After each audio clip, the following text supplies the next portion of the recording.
दोस्तों, यह कहानी एक बूढ़े किसान रामू काका और उनके कबूतर मित्र के बारे में है।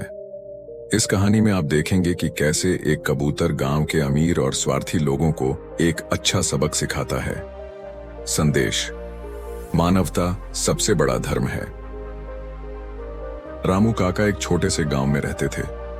उम्र भले ही ढल गई थी, लेकिन उनका दिल अब भी जवान था। गांव में हर कोई उन्हें इज्जत से देखता था, क्योंकि वे हमेशा लोगों की मदद करते और नेक सलाह देते। मगर आज के दौर में कौन किसी की बात सुनता है। लोग उन्हें एक बूढ़ा आदमी समझकर नजरअंदाज कर देते थे। रामू काका की छत पर एक सफेद कबूतर रोज आता था।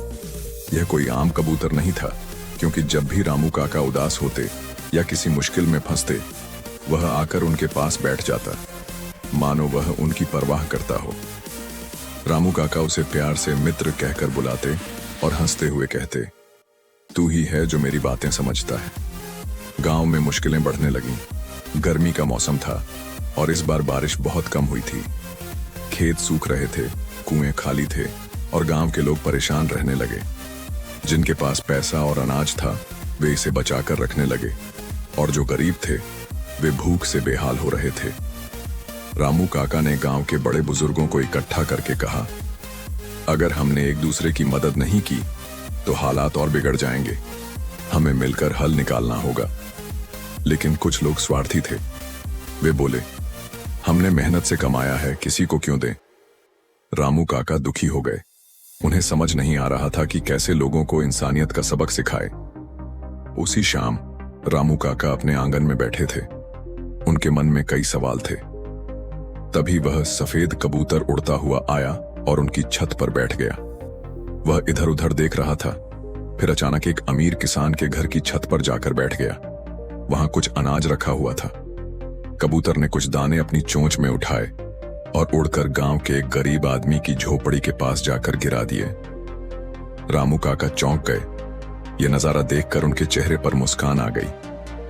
अगर एक परिंदा भी यह समझता है कि भूखे को खाना देना चाहिए, तो हम इंसान होकर क्यों नहीं समझते। अगले दिन रामू काका गांव के चौक पर खड़े होकर बोले, अगर हम मदद नहीं करेंगे तो एक दिन खुद भी मुसीबत में पड़ सकते हैं। जो लोग दूसरों को भूखा देखते रहेंगे, उन्हें याद रखना चाहिए कि हालात कभी भी बदल सकते हैं। कुछ लोगों ने उनकी बात पर ध्यान दिया, लेकिन जो स्वार्थी थे, वे अब भी अपने फैसले पर अड़े रहे। तभी वह सफेद कबूतर फिर आया और उन्हीं लालची लोगों की छतों पर बैठने लगा। जैसे ही वे उसे भगाते, वह फिर गरीबों की छत पर जाकर बैठ जाता। धीरे धीरे लोगों को एहसास हुआ कि यह कोई मामूली इत्तेफाक नहीं था, यह एक सीख थी। कुछ दिनों बाद गांव के लोग मिलकर अनाज बांटने लगे। अमीरों ने दिल बड़ा किया और गरीबों को खाना और पानी देना शुरू कर दिया। देखते ही देखते गांव की हालत सुधरने लगी। एक शाम रामू काका छत पर बैठे कबूतर को देख रहे थे। वे मुस्कुराए और बोले, कभी कभी सबसे बड़ी सीख हमें किसी किताब से नहीं बल्कि कुदरत से मिलती है। कबूतर ने अपनी चोंच से जमीन पर कुछ दाने गिराए और उड़ गया, मानो उसने भी इस बात को मान लिया हो। दुनिया में सबसे बड़ा धर्म इंसानियत है। अगर हम दूसरों की मदद करेंगे, तो जब हमें जरूरत होगी, कोई हमारी भी मदद करेगा।